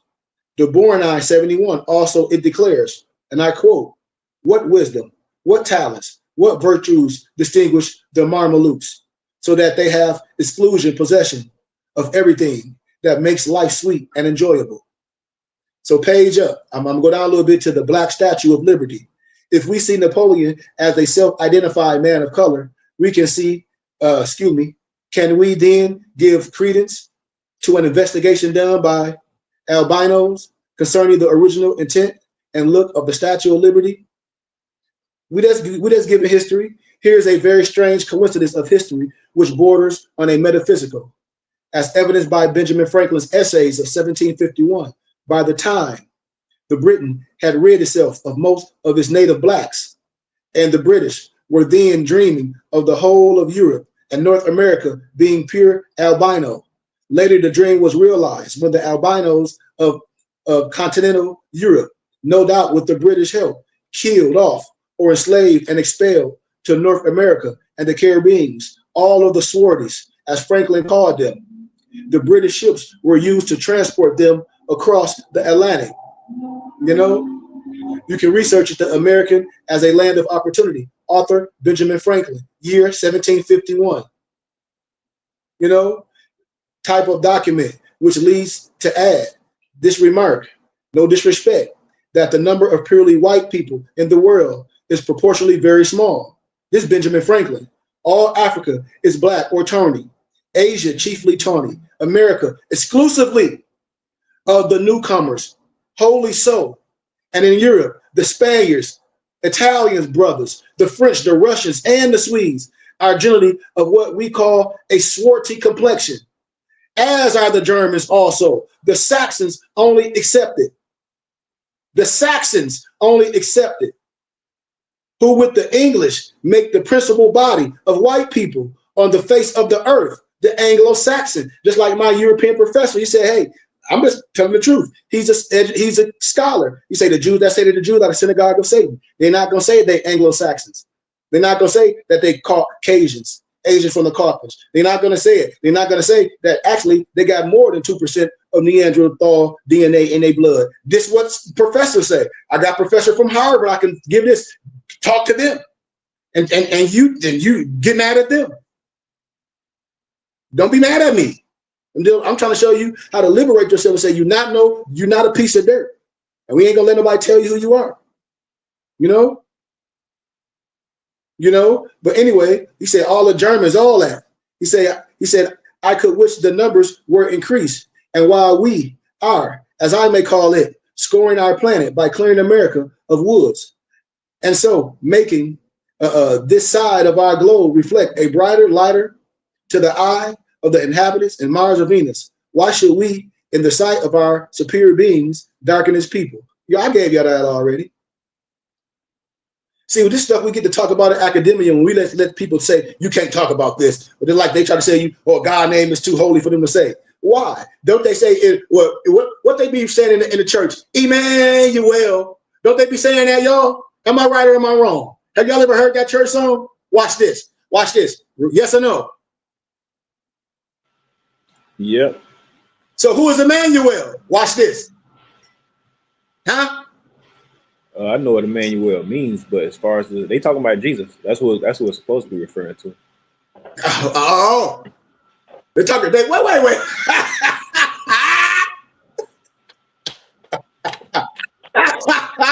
Okay, let's go. But I hear you. But you're right. You see what I'm saying? But it's supposed to tell you the name or this. We ain't even gonna go there. Don't y'all know people don't be wanting you to talk about this? We talked about it on the college campus. I got a book of the Time magazine where Hitler tell who he calling the Bastard, and it's not you. Who he calling God's people? He's saying the same thing that the second president of Egypt said, Nasser. The reason why Israel cursed is because God people left black and came back white. Yes, don't be mad at me. I ain't saying stuff didn't happen. I'm not saying that, but I'm telling you that something happened with our culture too, and I'm gonna speak on it. Yeah, Hitler preached albino purity. He also, he and all of his henchmen were actually dark Europeans. The assumption that Hitler's henchmen were dark for the same reason that he was dark himself, derived from the African of the E1, B1b haplogroup. Ashkenazi Jews are, of course, what? Turkic Khazars. Whatever E1, B1b they might have is purely the result of the what? Recent admixture. Can't be mad at me. When you start just being researching things, be like, okay, well, yep. Can't be mad. Ain't it a strange coincidence that Napoleon, Hitler, both history, the scholars try to say, of Black African descent, they wanted to so much to conquer and destroy Britain. See, y'all don't know about Adolf Hitler in his book, The Mein Kampf. See, this is scholarship. I would ever talk about this in college. That's why I said when I speak to other people, they like, you just an intellectual. When I go around Europeans that have been in things like that, they be fascinated. And I go speak in their circles. And I say, I know about all that in 1925. Why? Because I had to. If I'm a historian, 30-year wars and setting the tone for modern Germany. It was said, and I quote, Hitler states, without philosophical elaboration, the doctrine which some groups of German intellectuals accepted as a bridge across which the German mind could pass to National Socialism. Civilization means the application of reason to life. I can go on and on, but those are just quotes. I want to stay into it. Page up. We almost there. There's so much. We're going to end in a minute. The Medici dynasty. Page up. When you go to the Medici dynasty. Yeah, page up. Look at the Medici dynasty. Look at them. Medici, 1471, 1503, was the eldest son of Lorenzo de Medici, Lorenzo the Magnificent, Clarence Orisi, an older brother of the future Pope Leo, called Peru the Unfortunate. He was the Grand Maestro of Florence, 1492, until his exile in 1494. Wife, Alfonsia Orsini. Children, Lorenzo II, Duke of Urbino, father of Catherine, Alcerado. Look at the people. One of the less whitewashed. Now look at the picture next to him. One of the less white-niced portraits of him. 1492, 1519. He was the ruler of Florence from 1519 till his death, 1513 till his death, 1519. The Duke of Brino, all that. Huh? Look at it. Look at it, y'all. How they be trying to just twist history up. Let's go up. Catherine de Medici. I want to stay in all of it. I want to page up because I want to speed it up. Keep going. I'm going to start showing you pictures. Now look at Alessandro de Medici, the Duke of Florence. I can take you in Germany to the art museums, and he right there. They got banners of this brother. They got banners of him when they showing all of the blacks in Europe. Duke of Penin, and also the Duke of Florence, ruler of Florence from 1530 until 1537. Look at the brother. Look at the brother. Handsome young brother. Regale it out. Now let's look at this. Mara Saliti, the wife of military leader Giovanni, and the mother Cosmino, Grand Duke of Tuscany. The little girl holding her hand is probably Galila, the daughter of murdered Duke Alessandro di Medici. Sicily, whitenization, aka we call it whitewashed. Can't be mad at me. Page it up.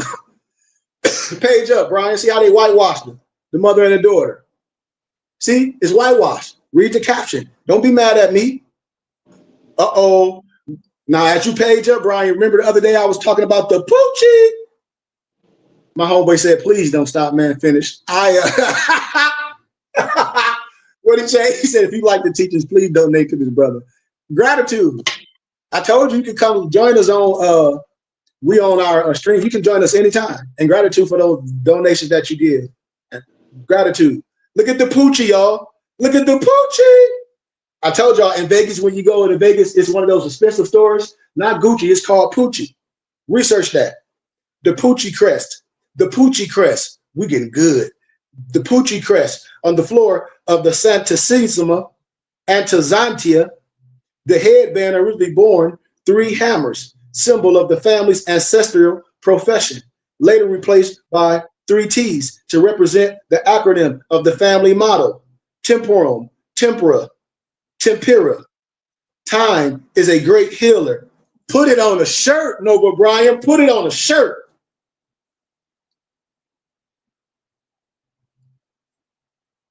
Time is a great healer. Uh-oh. We get good, y'all. We get to good parts. Constant allies of the Medici during the Renaissance. The Pucci were among the families. Cosimo di Medici, called upon as a means of indirectly pursuing his own political interests. Trusted Medici allies from the Pucci family included Puccio Pucci, who provided Cosimo with money to improve his living conditions in prison while Cosimo was imprisoned prior to being exiled. In the early 16th century, the Pucci family prestige rose yet higher, with it producing 3 cardinals, Roberto, Lorenzo, and Antonio Pucci, within a few decades of each other, and continuing to be trusted figures in the Medici's ducal and the Grand Ducal courts. Look at that. Look at that, Noble Brian. Blow that up. Think, oh, they done. Ain't that the coat of arms? Ain't that in the Netherlands? The Corsica flag? Huh? Yes, sir. Ain't that? Come on, y'all. Come on. Entrance to Palazzo Pucci, which is a historic building in Florence, Italy. The same where the Ku Klux Klan copied the Black Knights. It occupies almost a block between Riscosli and the servants, and is organized in 3 nolistia corresponding to as many courtyards built by Cardinal Roberto Pucci and Lorenzo Pucci circa 1530. Man, Casanova, the memoirs of Jacques Casanova, but with almost African complexion. The portrait of Casanova by the Prince de Ligne. Look at the stay on that book page. Go back to the book page. Did you see did you pass that? Okay. I want you to read. You got to look at things. Look at everything. See, this is an old memoir. I got it. I'll send it to y'all later. This is 1902. Look at the red what's underlined. We got to look at everything. This is what they written, what they saw. He says he would be a very fine man if he was not ugly, but he is tall, built like a Hercules, but with an almost African complexion. Who are we talking about? There you have, look, the damn prince. Come on now. Hello. Right. Hello. Hello, Page up. somebody. Yeah, page up. Look at the coin. Keep page up, Brian. We're gonna look at the pictures. Once King again, Philip the second, yeah, King Philip the second of Spain, 1527, 1598. I ain't gonna stay too long with the caption. Joanne, Archduchess of Austria. Look at the Holy Roman Emperor Ferdinand I and his son Maximilian II, circa 1563 on the coins. Elector John Frederick I of Saxony. Elector Christian I of Taylor.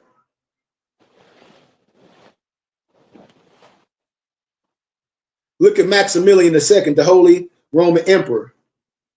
And then when you go down and look at the coins, the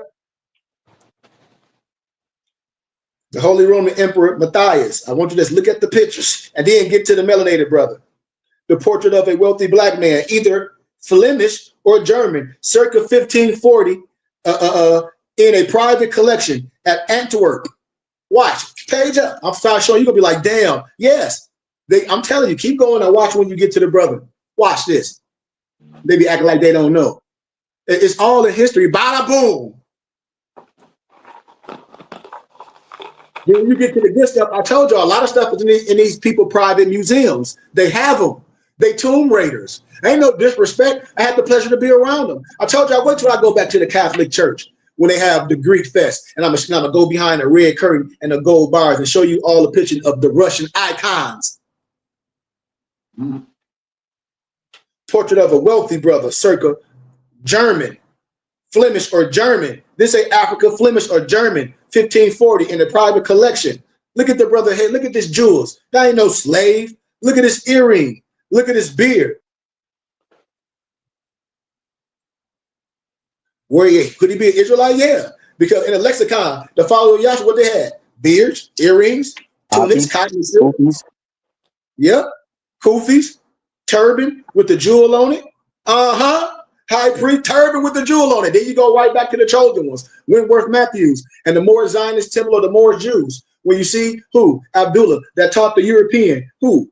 Naval Gooder, the Ethiopian rabbi. And you see that the spear builders, with the brothers of the East, who? Those holy men wore the turbans in the black church. We keep sticking the fork in it. We can go all through history. In 1593, he was appointed governor of Austria by his brother, Emperor Rudolph II. He formed a close association with there with the Bishop of Vienna, Melchior Kleisel, who later became his chief advisor. In 1605, Matthias forced the ailing emperor to allow him to deal with the Hungarian Protestant rebels. The result was the Peace of Vienna in 1606, which guaranteed religious freedom in Hungary and guaranteed the right to Transylvanians to elect their own independent princes in the future. Transylvania Sunrise, Peter Moon wrote all about our prophet. It's all in there. Spondu Mysteries, where you see all those government officials and those generals, and you see the prophet right on there. Why the prophet on there? It's a reason. In the same year, Matthias was recognized as head of the House of Habsburg and as the future Holy Roman Emperor as a result of Rudolph's illnesses. You see, aligning himself with the estate of Hungary, Austria, and Moravia, Matthias forced his brother to yield rule of these lands to him in 1608, and Rudolph later succeeded Bohemia in 1611. And Matthias' army then held Rudolph prisoner in his castle in Prague until 1611, when Rudolph was forced to cede the crown of Bohemia to his brother. Page up. Let's keep going page up. But this is what Europe looked like before the 30-year wars. The King's Foundation, Lisbon. This is what you get from Wikipedia. You got to know the Black King or the High Noble, Portugal, with the cross of the Order of Santiago on his cloak at the bottom right. At the bottom right. I'm telling you, they can be mad all they want to. It's in there when you look at the picture. In the 16th century oil painting by an anonymous Flemish painter, the work depicts a scene in front of a fountain in Lisbon, Portugal, circa 1507. Page up. We started looking at it, got a couple pictorials of the picture. Yeah, page up, Brian. We almost where we need to be. Oh, you don't got them other pictures with them where they split off with them in the boat, the lady in the boat, and then they carrying the brother off. But that's okay. I think you might have passed it, but that's okay. Yeah, I want to look at the pictures. The king wears the cross of the Order of Santiago.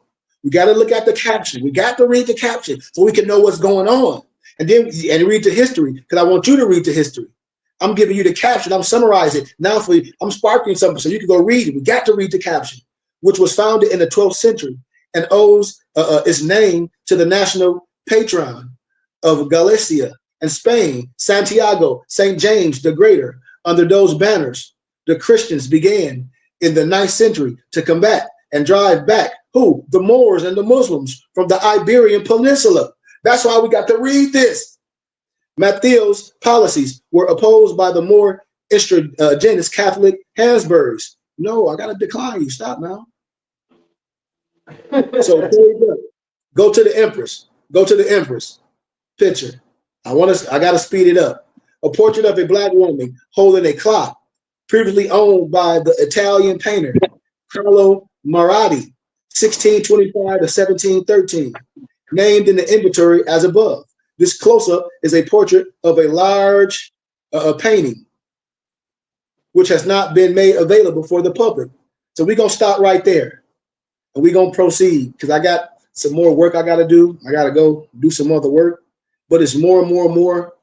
We're going to continue on with this teaching, as we go further in it. Somebody make a note where we stopped at. There's so many more pictures. There's so many more information that we're going to fact check. So many pictures, whitewashed pictures. It's just so much that we're going to deal with history. This document that I have from scholarship is huge, and people should have this. You should want this. You should go over this. You should see this, to show you how things were whitewashed, to show you the other pictures and be like, well, wait a minute. Well, what about this? Well, what about this? That's before this. And even tomorrow's Sunday school history lecture. I just want us to have a good idea of what history is about. And with that, I say peace and love and gratitude. Any questions?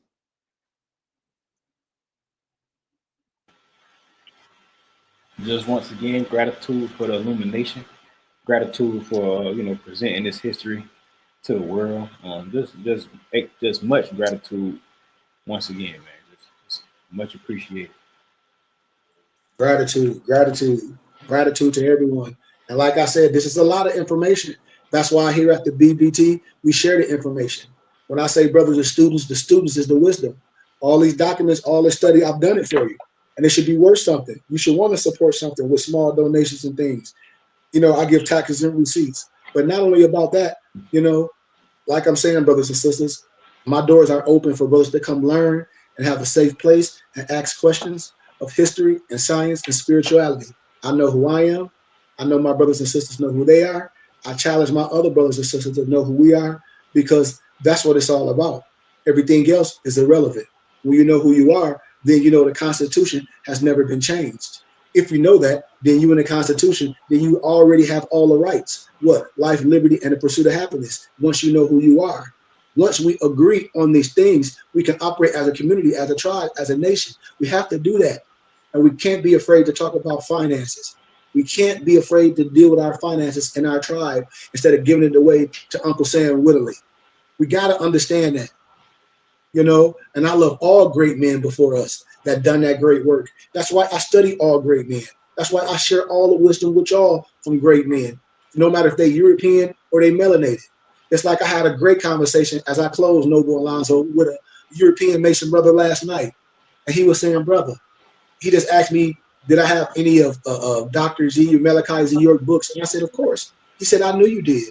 I said, brothers, I study science. I study all tablets. When I know a brother from Russia, and he said, don't people know that Dr. York's book on the Anunnaki, Russians hold that to a high standard? And I ask anybody, I tell people, the science, like the man spoke 10 languages, you know what I mean? And he knew he was a Moor. I tell anybody, when he always said, don't listen to him, do your own research. And can somebody miscredit the science? Like a lot of people be trying to misquote things and never even read none of the tablets. The man wrote a plethora of books. And I don't believe there wasn't nothing in no book neither. But I compare and contrast things for wisdom. And I said we did have great men in the flesh that done things and tried things. And maybe they power corrupted them. Absolutely. I'm not in that. But I know a lot of the people in the case recanted, they recant. But the power and the structure and the wisdom and trying to liberate a brother and sister and not to be afraid. I said we got to be able to mimicate the righteousness. To mimic the good things and add value to. And I'm right here, man. That's why I tell people I don't care about no whole bunch of dead stuff. I give honor to that. Man, this is a living gospel. That's why I be telling people, we talking about a whole bunch of dead. I don't care about a whole bunch of dead stuff at this point in my life. You shouldn't, once you come up to high wisdom, you shouldn't be worrying about putting no faith in no man or no name. That's why when we tell people Allah and Islam, we're talking about this flesh. We ain't gravitating to no man or no image or no dead gospel. We wouldn't be, our whole understanding of what I'm teaching and what y'all understand would be fallacy. This is not a dead gospel. We're missing the science of what the Creator created. We're missing the science of what's in the flesh, the creation, the Son. We're missing it. That's the aspect, you and I. I'm telling you. And once we understand that, once we come to a complexity of understanding and wisdom and not gravitate to man and a language of being stuck in the language and understand this wisdom and understanding the science, which you can deny, we'll be better. So gratitude for all my brothers that love me. I love y'all. And gratitude to the ones that may have a quarrel with me. I love you. But you cannot deny what we talking about and what I'm illuminating. And we got to stop dissing our brothers and sisters that's done the work. Because y'all know, and I know most brothers haven't studied nothing. So with that being said, peace. Moorish American prayer. Yes, sir. Allah, Father of the universe, Father of love, truth, peace, freedom, and justice. Allah is our protector, our guide, and our salvation by night and by day. Through his holy prophet, Drew Ali, Amen, Ashay, Shalom Aleichem, Arashar, Islamism. Peace, peace, peace, peace, peace, peace. Peace, peace. Bye, guys. I'm a spirit speaking, truth seeking, heart reaching, knowledge leaking, seeds sowing, harvest reaping, man of me. Anybody got our benediction? Islam. No? Maybe? Islam. My Testament benediction reads as follows.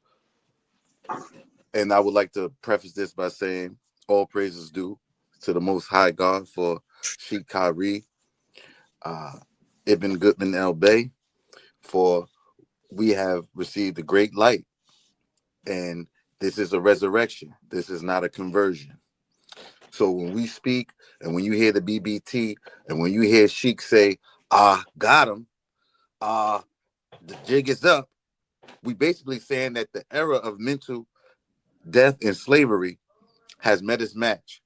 And yes, we, as the BBT, are here to proclaim our nationality and have due process and offer and welcome each of you to do the same, because it's a new era of time now.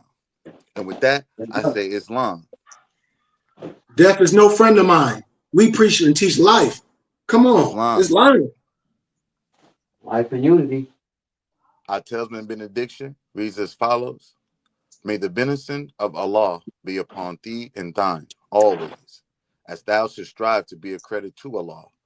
Make haste to bestow thine acts of love upon thy brethren, and do the best to shun thine evil ones. Remember to take suckle of the breast of knowledge, wisdom, fortitude, charity, love, and all standing, that you might nourish the souls of men. Let truth be the shield in the manifest battles of falsehood. Know that Moors need not to pick the locks of the gates of paradise by means of petty or criminal theft. For behold, the key to salvation already rests within thine own hands. And yes, even though a portion of our nature is weakness, instability, and inconsistency, there still is the greater part of our nature that is divine. May Allah protect thee, guide thee, preserve thee, lengthen thy age, and give thee everlasting peace. Al-Rahman, Al-Rahim, Al-Haq, Ya Muhammin. And at the BBT, when we say Al-Haq, that's Arabic and one of the illustrious attributes of Allah, and it means the truth. And when we say Ya Muhammin, another illustrious attribute of Allah, and it means the protector. We at the BBT see ourselves as truth protectors, and we cast our net out to all true and divine light seekers to come and join on to us. For the truth has no sides, for the truth is one, as man is with Allah. And with that, we say peace and love. Islam. Love. Peace, peace, peace, peace, peace, peace, peace, peace, peace, Peace, peace, peace. love and light. I'm a spirit speaking, truth seeking, heart reaching, knowledge leaking, seed sowing, harvest reaping, man of meager meaning. I have yet. mypdfbooks.com. That's books with a Z.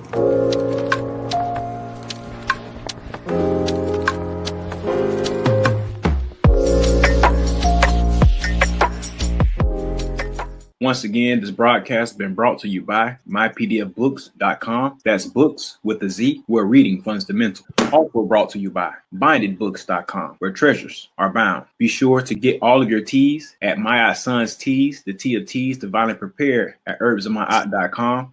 Be sure to check out all of those musical stylings by Brian Hicks Spade at bhspademusic.com. For your everyday items and religious regalia, be sure to check out moorishaberdasher.com. And for that everyday especial Moorish drip, be sure to check out moresachi.com. And all of these companies are powered by ALO Design Pros. Design your online business strategy today. No such thing as failure, baby. Don't forget who made you. You can't be thinking minor when you need to be thinking major. They made you think they saved you, but it can't nobody save you.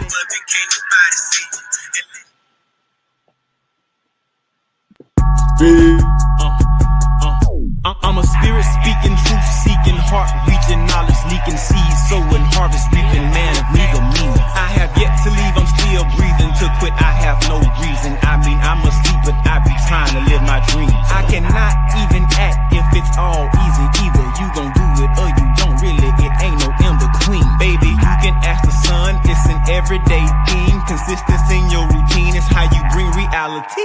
Working like a slave, that's how I made this masterpiece. Living like a god, I lay